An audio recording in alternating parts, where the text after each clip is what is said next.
నారాయణపేట జిల్లా మక్తల్లో రైతులకు వ్యవసాయానికి 24 గంటల విద్యుత్ సక్రమంగా అందించాలని డిమాండ్ చేస్తూ మాజీ ఎమ్మెల్యే చిట్టెం రామ్మోహన్ రెడ్డి ఆధ్వర్యంలో నిరసన చేపట్టారు.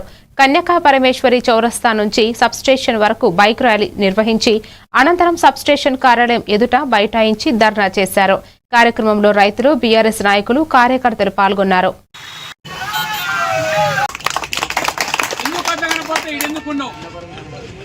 ఎందుకోసం వీడు ఉండవు ట్రాన్స్ఫార్మర్లు కానీ, పోల్లు కానీ, కండెన్సర్లు కానీ, వైర్లు కానీ వీడు ఎందుకు ఉండవు? వాళ్ళు లేకపోతే ఎందుకుంటాయి? వాళ్ళు ఎవడు? వాడు అధికారా? వాడు స్టోర్ రూమా? ఎవడు వాళ్ళ ఇంటికాడ ఎందుకుంటాయి? ఎన్నిసార్లు చెప్తే కూడా అధికారులకు బుద్ధి లేదు.